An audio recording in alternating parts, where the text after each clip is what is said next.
Je m'appelle Stéphanie Roussel, j'ai dirigé le collectif Pauvreté avec des textes de Marie Siliagnan, Jennifer Bélanger, Pascal Bérubé, Marie-Lou Craft, Nicolas Dawson, Jean-Guy Forget, Jonathan Lemire, Marie-Ève Maréchal, Alex Noël, Emmanuel Riendeau, Karine Rousseau et un texte de moi-même. Je vais vous lire un extrait de Messe basse qui est le texte de Jonathan Lemire.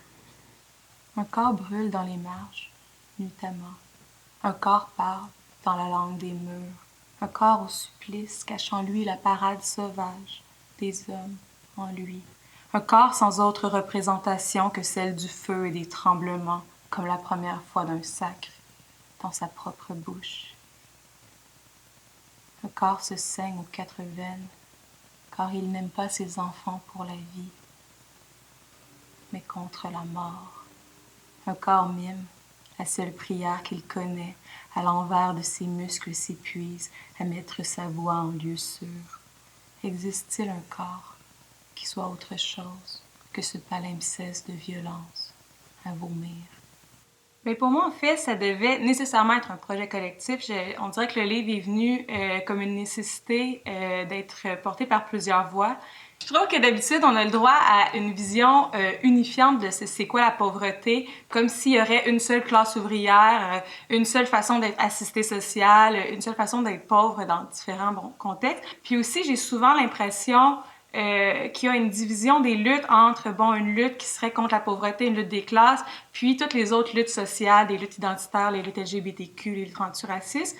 Alors que pour moi, en faisant un projet collectif comme ça, je voulais qu'on puisse voir à quel point la lutte contre la pauvreté s'inscrit au cœur de toutes les autres luttes. Mais chacun a sa propre expérience, je pense, de son propre vécu pauvre. Puis pour moi, c'était une façon de justement croiser ces vécus-là, de les faire parler. Puis je pense que dans le texte, justement, il y a des vécus qui se répondent, qui s'opposent, qui partent de la même place, mais qui suivent des lignes de fuite, si on veut, différentes. Puis moi, c'était cette confrontation-là que je voulais voir comment c'est une expérience multiple, plurielle et donc riche. Il y a quelque chose qu'on retire, puis c'était peut-être le seul choix que je faisais finalement sur le choix des personnes que j'invitais. Je voulais qu'il y ait un certain attachement à la pauvreté. Je voulais pas qu'on en fasse une expérience idéale, comme on en voit parfois en littérature, le poète maudit, la bohème littéraire. Je voulais pas avoir cette vision-là idéalisée, mais je voulais pas non plus avoir la pauvreté comme repoussoir, une expérience qui nous a déshumanisés, une expérience qui a été violente, qui a été difficile. Je crois que c'est vrai, c'est une expérience violente et difficile, mais je crois qu'il y a quelque chose qu'on peut aussi apprendre de cette expérience-là, quelque chose qu'on peut partager, quelque chose, peut-être une leçon ou une façon d'être qui est propre à la pauvreté et qui peut être belle aussi. Fait que c'était peut-être la seule réflexion derrière mon choix. Je voulais avoir des gens qui avaient un certain amour pour d'où ils venaient, plutôt que d'avoir des récits qui sont complètement dans la fuite. Ce que je voulais aussi, c'est d'emmener à déconstruire l'idée de honte. Parce que j'ai l'impression que souvent, encore une fois, peut-être que c'était une réponse à des récits que j'ai lus sur la pauvreté, des récits que j'ai aimés, mais je sais pas, j'ai l'impression qu'ils reconduisent parfois la honte ressentie, la honte que tu as encore plus ressentie quand tu es confronté à des cas sociaux plus élevés que la tienne. C'est peut-être ça que j'avais le plus envie de déconstruire, c'était de changer de cette honte-là pour un amour qui est pas un amour qui serait pas critique. Là. Je pense que on devrait pas revendiquer la pauvreté. Mais qu'est-ce qu'on pouvait apprendre de ces expériences-là, puis qu'est-ce qui faisait aussi, qu'est-ce qui nous habitait d'une belle façon. Puis je crois que c'est peut-être ça que le livre, j'ai voulu le plus déconstruire.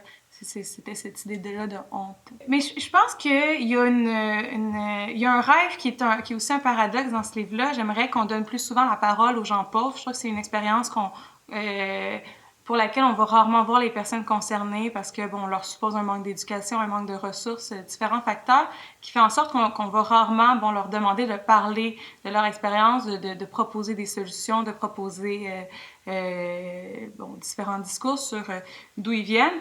Donc, il y avait cette volonté-là de vouloir donner la parole à des personnes qui ont connu la pauvreté, de pouvoir parler de cette expérience-là par elles et eux-mêmes. Mais le paradoxe, c'est qu'en même temps, je suis consciente que ce livre-là repose aussi sur une série de privilèges, celui de savoir écrire, celui de savoir lire, celui d'avoir accès au milieu éditorial.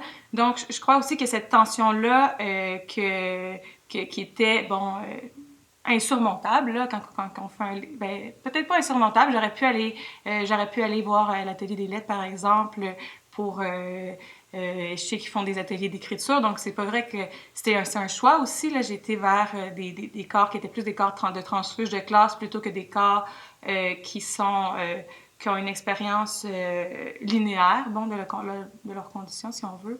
Je sais pas si c'est la meilleure manière de le dire. J'ai moins pensé à qu'est-ce que ce livre-là ferait à l'extérieur. J'ai plus pensé à qu'est-ce que ce livre-là ferait aux gens que j'invitais. Puis c'était vraiment important pour moi d'essayer de créer une communauté où les gens seraient heureux d'être ensemble. Puis ce serait pas un texte qu'on écrirait dans un collectif, donc ce serait pas seulement mon projet, puis ils m'auraient confié un texte, bon, un texte qu'on serait considéré un peu secondaire dans leur pratique, un projet qui leur appartiendrait pas tout à fait, mais que ce serait une communauté que je créerais et qui survivrait après le livre.